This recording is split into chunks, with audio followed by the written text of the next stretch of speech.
Ok, no vídeo anterior eu falei a respeito dos períodos, falei do período pré-literário, do período arcaico, do período clássico.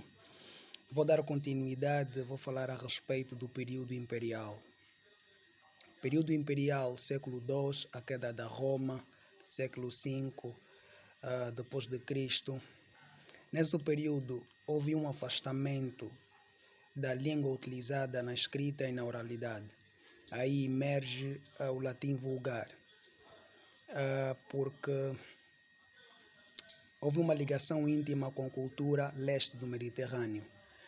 A helenística ela permitiu a entrada de vocábulos externos na língua. E o contributo grego não se esgotou somente na semântica, mas também a nível sintático se verificou algumas alterações, né, significativas. Antes de falar a respeito da passagem do latim para o galego-português, eu gostaria de abrir um parênteses para falar a respeito do latim vulgar. O latim vulgar, a divisão total do latim literário e o falado, né? O latim vulgar era uma língua não autônoma, mas é dela que brotaram outros idiomas romanos, né? Línguas românicas, porque o latim vulgar se perpetuou e evoluiu até nas línguas atuais, né? Isso porque era falado pela maioria nos territórios sob escopo da Roma. Porque quando os romanos embarcaram na Península Ibérica, isso no ano 218 a.C., e que foi um dos episódios da Segunda Guerra Púnica, isso no ano 218, 201, né? Quando venceram os cartagineses, né? E isso já no ano 209, e depois conquistaram os territórios. Isso só veio a terminar no ano 219, após a sujeição dos catambros e austores no norte da península. Segundo Kurt, em 1972, havia dois grandes domínios linguísticos na península. Um ibérico, ao longo da costa oriental e entre o Ebro e os Pirineus, e o outro no interior do país, a leste, a norte, onde se falava o dialeto indo-europeu, próximo ao celta. E na fase da conquista, né, aí próximo à bacia do Mediterrâneo, a região era dividida em duas províncias, né? A Espanha Seterior e a Espanha Ulterior, né? A primeira correspondia ao grosso modo, né, compreendida entre o Ebro, entre o Vale do Ebro e a cidade Cartagenas, né? E a segunda equivalia à Andaluzia de hoje em dia, né? Então, mas depois os romanos caminharam para o interior da península, né? E na fase da pacificação, no ano 219, as províncias passaram a ser três, né? Temos a Lusitânia, que a capital era em Mérida, tinha a Bética, que a capital era em Cordova, e essas aí eram resultados da Espanha ulterior, né? Agora tinha também aí a Terraconense, né? A capital em Tarrasco. Esse foi fruto da anexação galaceia. Nesse caso estou a falar da Espanha Citerior.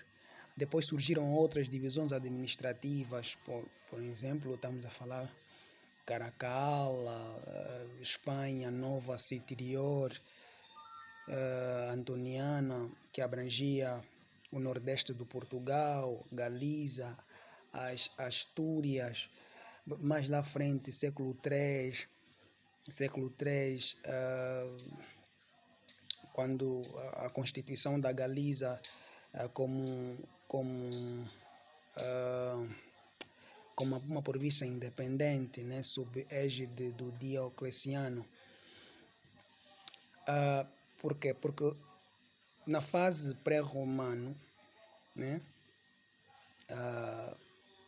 já demonstrava uma unidade cultural mais sólida, né? E essa zona setentrional da península soube preservar a sua cultura. Isso permitiu que o latim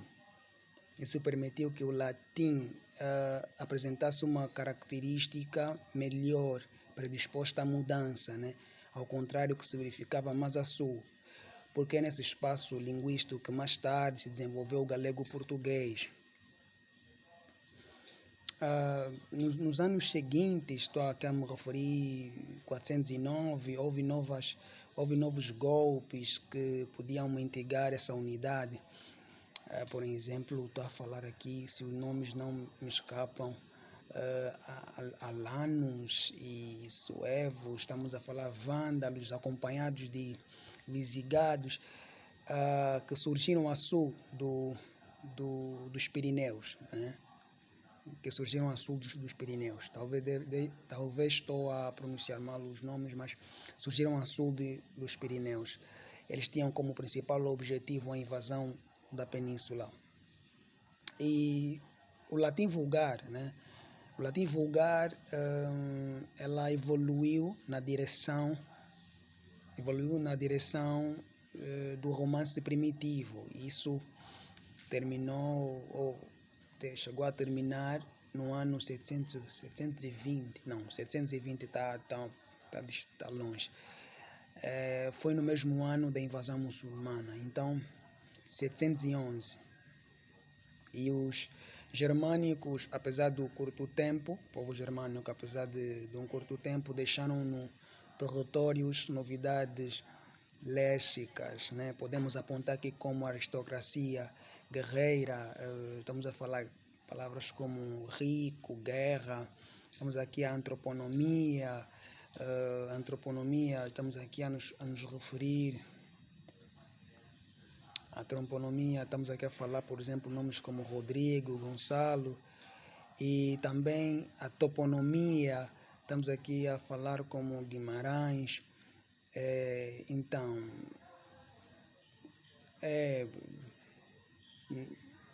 se verifica, por exemplo,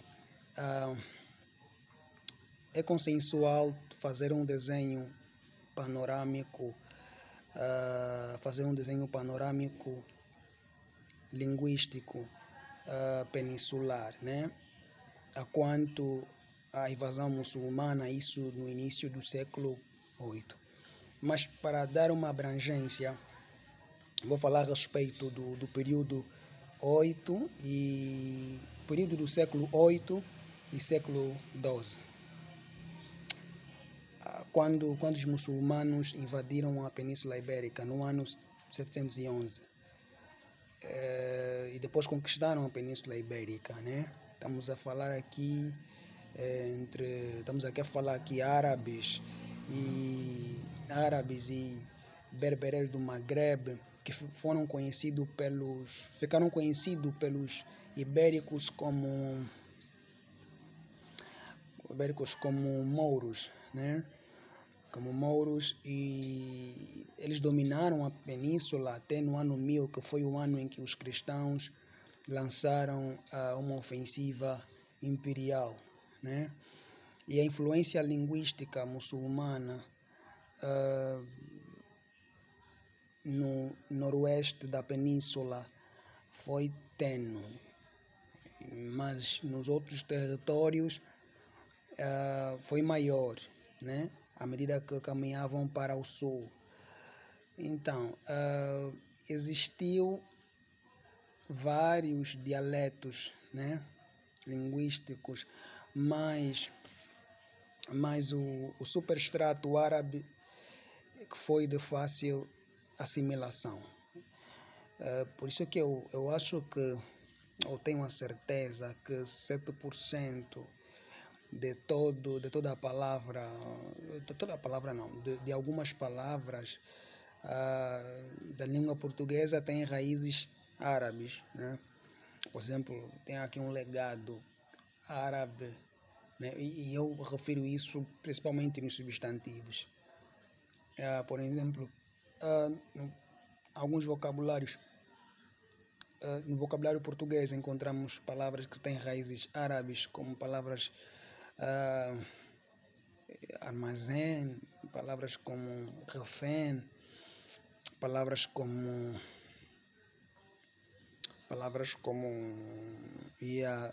também tem de momento a memória não me permite, mas tarifas também, tarifas, alfândega, e essas palavras têm raízes árabes.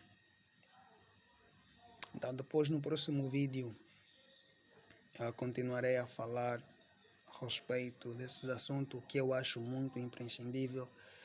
A língua portuguesa é uma língua que nós herdamos dos portugueses mesmo, mas tem uma história por detrás que é muito comovente, e é uma língua que, apesar que comercialmente falando usamos o inglês para comunicar em diversas partes do mundo, mas eu até fiz uma observação no vídeo anterior que o português é a quinta língua mais falada a nível mundial, e é importante a gente ter o domínio do nosso idioma nativo, né?